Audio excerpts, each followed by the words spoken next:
pitiful clones of the conniving twins, may thee find rest in the shivering abyss.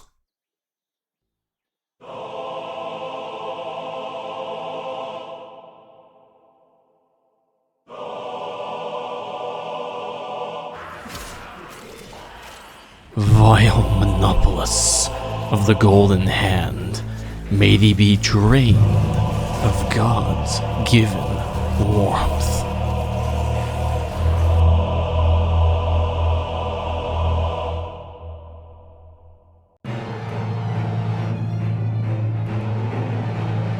Bestial monstrosities of twisted chrome and rotting hides, may thee succumb to my somber blades of unyielding winters.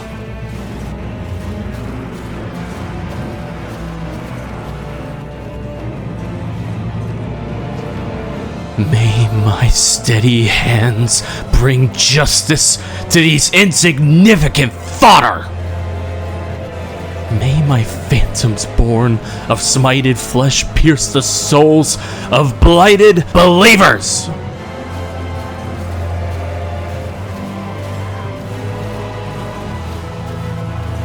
And may these foul streets be cleansed of their impurity, with no membrane to save them from my resolve.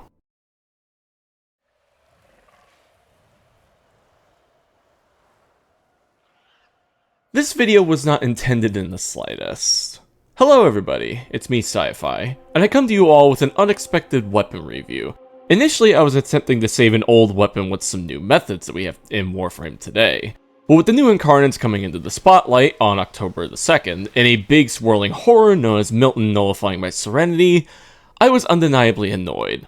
To help combat this, I got my old laptop and grinded out formas in the various Incarnons released this past Sunday, and I'm still in the process of completing this task, so far obtaining 2. The Sestra, which on a side note is slowly becoming one of my favorite secondaries with its unique perks and systems, and the Okina, the star of today's production. I remembered seeing a video from a friend of the channel, Dystopia, showcasing the various Incarnons early, and the Okina immediately caught my attention. For the Incarnon melees that have systems akin to the Okina, having a separate damage instance always bypass the rift in some manner. The most potent of these being the dual Ichor, with its clouds spawned on kill, ignoring the rift completely, which the mechanic alone makes it an incredible weapon for Limbo to exploit. As such, I traded as much platinum as I could to get the Okina Prime and its Incarnon. Up front, this melee is quite the magic missile. Like with the other Incarnon melees, it can only be activated upon a heavy attack with 6x combo multiplier. Upon doing so, the Okina gains 100% melee damage, 20% sprint speed, and 20% parkour velocity, with the added effect of kills manifesting spectral daggers that orbit the player, only leaving the player's radius once a target is within 14 meters of the user, which cannot be altered by range modifiers. Upon contact with the target, the daggers inflict the Okina's modded effects, and a separate instance of cold, 10 stacks of cold at that, all done within a 1.7 meter AoE radius, resulting in the dagger's disappearance, which can be repeated until the 180-second Incarnon duration expires. The dagger and dagger explosion do bypass the rift barrier, making this one of the staple melees to use with Limbo on this factor alone. The Okina Incarnon has 4 upgrade tiers to experiment with. Well, 3, since tier 1 is unlocking the Incarnon itself. Evolution 2 is unlocked after completing a solo mission with the Incarnon, and nets 2 possible upgrades to slot into the blades.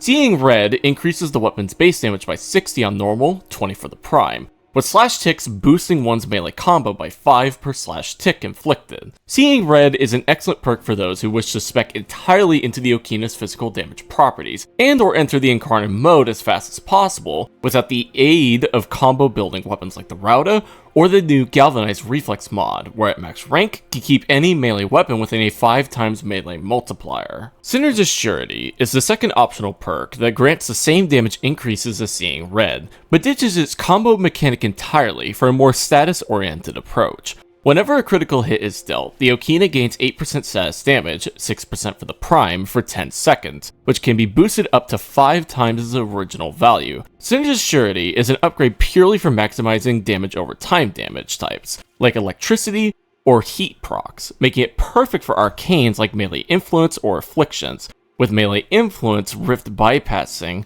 making it the ideal candidate with Limbo specifically. But like all things in life, there is a price to be paid with either of these paths. Seeing Red is a perk hard focused on combo maximization and direct damage via the blades. Synergist Surety incentivizes damage over time damage above all else, with the downside being decreasing combo and points of maximum combo generation. The player must make a choice in which aspect they wish to embrace, with Evolution 3 complicating this further. After activating the Okina Incarnon 6 times in a single mission, the upgrades Orokin Reach, Standoff, and Swordsman's Clarity are unveiled to the wielder.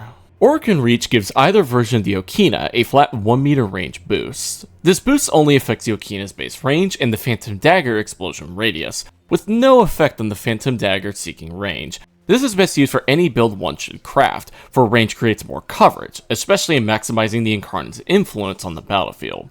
But what if the user only wanted to use the Incarnon in specific situations, requiring the user to build up combo several times? Unless there was a perk that could freeze combo multipliers while not using the weapon? But that can't be right. Standoff is the second perk in the third evolution, and is as simple gets, freezing the Okina's combo timers while not using the weapon, allowing those who rarely use melee weapons to enjoy the spoils of the 12x combo without putting in repeated efforts to attain it. And before you ask, no, it cannot be used as a viable stat stick, for DE foresaw this and coded the multipliers of the decay should its stat stick be in use. Finally, we have Swordsman's Clarity, plus 30% movement speed. Yeah, that's it. Evolution 3 has the simplest bonuses, but are powerful based on the user's playstyle. Orokin Reach is best for maximizing the Incarnon and getting down and dirty. Standoff allows the user to take a break from swinging without losing progress and maximizing melee potential, as well as a bunch of special things that you'll see later. Swordsman's Clarity makes sprinting between enemies easier, especially for those who still haven't discovered the wonders of parkour. Everything is here to tailor the Okina to their liking, and upon reaching 10 times combo 10 times, the final evolution can be obtained. Evolution 4, much like Evolution 3, has 3 possible perks to choose from, with perk 1 being one of the simplest. Commodore's Fortune boosts base critical chance by 12%, 6% for the prime variant, making it straightforward boost in power, and on the prime in particular can get the critical chance above 100% when combined with Sacrificial Steel. And with the prime's 2.6 times multiplier, one can expect consistent yellow crits on this weapon. Alchemy of War increases the Okina's status chance by 16%, 12% for the prime, and boosts the duration of status effects inflicted by 25%. This perk bolsters the Incarnon mode by increasing the Force Cold's duration, allowing for a longer crowd control window and period of crit damage from the cold procs, with this carrying over to arcanes like Melee Influence, more duration, longer electricity timers on afflicted targets, with the final perk sadly being as basic can get. Survivor's Edge boosts the Okina's critical chance by 6% and status chance by 10%. These values being lowered to 2% and 8% for the prime. This is from personal experience the weakest of the bonuses, and does not hold much value in comparison to something like Alchemy of War. Enough tools already exist to bolster both of these stats, such as Wrathful Advance from Kalervo or the mod Weeping Wounds, with this extending to Commodore's Fortune, given the Okina Prime already has more than enough base crit chance to hit yellow and orange crits alongside Blood Rush, with this possibly being ideal for the normal Okina, given its low critical chance at base. The Okina Incarnon is a dual dagger weapon, and through this one must understand what that entails. In this case, close range swipes with quick repeating slashes. To fix this, one would desire range extensions, through primed reach and speed increases akin to Berserker Fury, reducing the distance at which you and your prey interact with each other. In combination with the high critical chance and critical damage multiplier of the prime, It's only natural to consider using the newly introduced galvanized steel to increase critical chance and critical damage through kills with the weapon. And if one wishes to factor in melee influence, galvanized elementalist would be best to increase the status damage transferred via influence, and boost status chance to increase the influence's chances of occurring. In combination with galvanized reflex, that's a consistent 5 times combo after encounters without fear of starting back at 0, with a single electricity mod being more than enough modded damage, for the Incarnon mode covers the shortcomings of modding. The transformation applies 100% additive damage to the Okina upon activation. With the Okina daggers being akin to projectiles, condition overload becomes a multiplicative bonus, making the need for both damage types covered within the weapon's design. This is becoming even weirder with the Phantom Dagger's cold stacks. The cold stacks seem to apply as its own instance upon contact with the enemy, which can combine with other elemental mods on the weapon, allowing the Phantom Daggers to proc electricity, magnetic, cold, and spread influence in a single attack, dictated by the status chance of the daggers upon contact. To fully optimize a melee influence setup, the perks Synergist Surety, Orcan Reach, and Alchemy of War are strongly recommended. But what if you are exhausted when it comes to melee influence, and desire something more, something intertwined with goofiness above all else? Melee Vortex is another melee arcane available to abuse that causes enemies to get pulled into an enemy that dies with a magnetic status on them, meaning one must invest in the magnetic damage via removing one of the galvanized mods, preferably galvanized reflex, substituted via seeing red. And if one wishes to have a damage over time effect like heat, drop a range mod in addition to the reflex. It won't be as comfortable, but the grouping of Vortex is more than enough. A Vortex build is great for all manner of foe, with the Corpus faction being weakest above all else. And what's even funnier is that the Phantom Daggers on kill can spawn new daggers, which with enough critical damage bonuses and investments like the purple shards, crit bonuses like Wrathful Advance, and stealth multipliers, can lead to goofy situations like these, with the Phantom Daggers creating an infinite death well, pulling in new enemies and killing new enemies over and over and over. This in combination with the perk Standoff allows us to maintain a permanent 12x multiplier for the duration of the Incarnon, allowing the daggers to be at their maximum damage potential, while not even having to swing a single time. However, it's not perfect. This requires a lot of RNG to get going, and even when it does get going, it only works for around 2 minutes at a time before it stops, requiring another minute to build up that combo if you're not using the Seeing Red perk.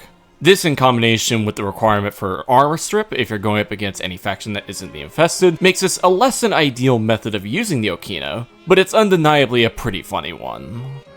But there is one other aspect of these spectral Deathbringers that I neglected to mention.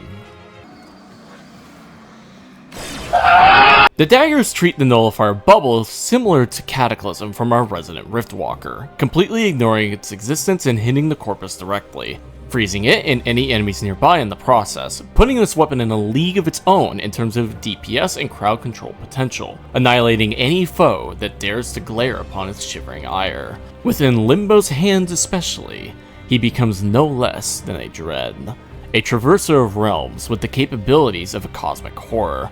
Once you see him, it's already too late.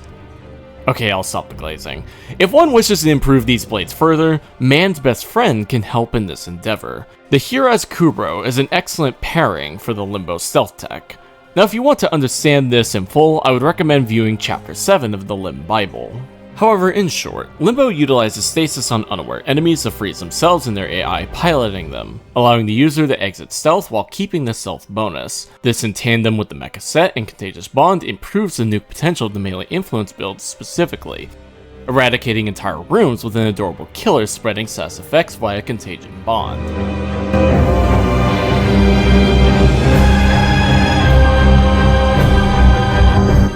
However, if you prefer a companion more cold and controlled in its programming, the Dagger can fill that preference, with its arc coil augment in tandem with the manifold bond to spread weapon status effects through the electric arcs. A potent cross-rift primer, perfect for raw damage condition overload setups, an aspect the Phantom Daggers will certainly enjoy. The Okina Incarnon is a stylish upgrade that definitely wasn't ripped from another video game in its entirety. It requires some effort to optimize its enemy blending nature, but when achieved is one of the strongest and entertaining melees in the game, with Limbo breaking multiple rules of the game in the process. And with that, I'm off to complete the Can Limbo Save It episode. Thank you all for watching, and I will see you all next time. Have a wonderful day.